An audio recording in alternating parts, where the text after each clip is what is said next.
My siblings abandoned our hoarder mom. Now they want her $750,000 house after I cleaned human waste and found her dead. I, 34F, am the youngest of 4 siblings. Our dad passed away 8 years ago, and after that, our mom started spiraling. What began as clutter turned into full-blown hoarding. I'm talking extreme. The house smelled like ammonia. There were dead mice under piles of trash, mold on the walls, and literal human waste on the floor. It was hazardous. My siblings slowly checked out. They said it was too much for their mental health and that they didn't want to remember her that way. So they walked away, but I stayed. For nearly 7 years, I visited her every week. I bought groceries, managed her medications, cleaned things no one should ever have to clean, fought with her about accepting help, and watched her fall apart. I lost sleep, time, my peace, and almost my marriage. But I couldn't leave her alone. Last year, she died. I was the one who found her.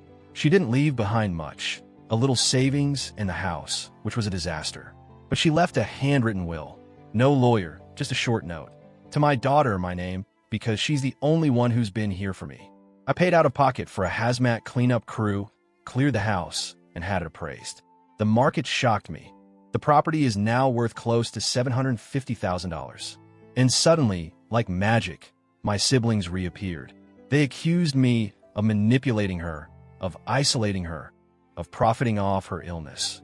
One said, "You stole from the family. You profited off her mental decline." Let me be clear, I didn't profit. I sacrificed. I gave her everything I had left in me. I told them no, I'm not splitting it. They weren't there for her. They don't get to come back now that she's worth something. They're threatening to sue. I'm tired. I don't feel guilty, just exhausted. AITA for refusing to split the inheritance? Update 1. I wasn't expecting the response I got. I read every comment. Some made me cry. For the first time in years, I felt seen. Thank you. So here's what happened next. 2 of my siblings showed up at my house. Uninvited. They weren't violent, but they were clearly trying to intimidate me. One of them said Mom was not in her right mind, and that I must have influenced her to write the will. They kept tossing around legal terms like undue influence and capacity. I didn't let them in.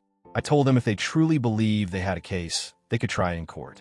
I have everything documented. Photos, receipts, messages, even an old voicemail from Mom saying, "You're the only one who still talks to me."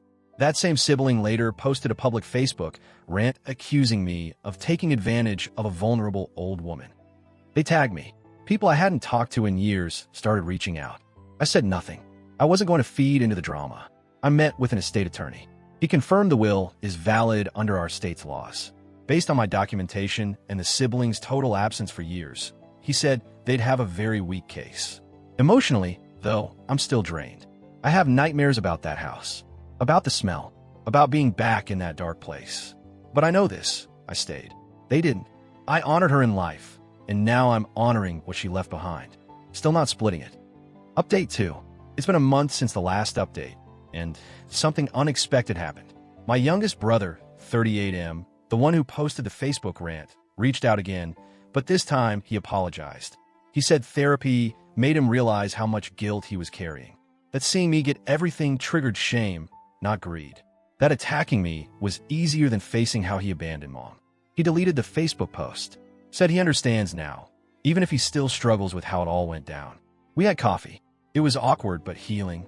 I told him things he never knew, like how I used to cry in the car after visits, how I got sick from mold, how broken I felt for years.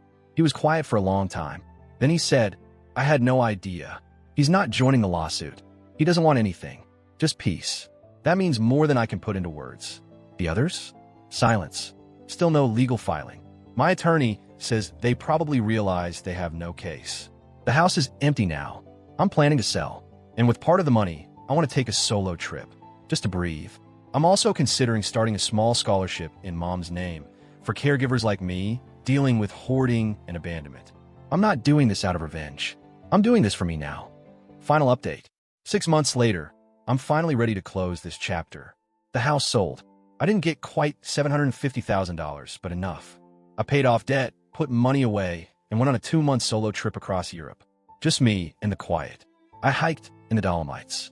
Sat by a lake in Switzerland. I journaled. I cried. I breathed. I remembered who I was before caregiving consumed me. One sibling and I, the brother who apologized, still talk. We're not pretending things are perfect, but we're being honest. The others never reached out again. And that's okay. Not everyone wants resolution. Some people just want something to be mad about. What surprised me most was that I started writing, really writing. I'm working on a memoir about caregiving, grief, and hoarding. A small press has shown interest. It might not be big, but it's mine. It feels like turning pain into something that matters. As for Mom, I still have complicated feelings. Some days I miss her. Some days I'm angry. But I also remember her smile. The way she said, "You're the only one who didn't leave me." That voice stays with me. So thank you, Reddit. You helped me find clarity when I was drowning in guilt.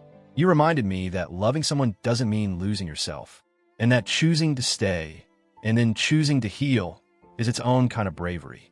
I didn't just inherit a house. I inherited the right to start over. And that's exactly what I'm doing.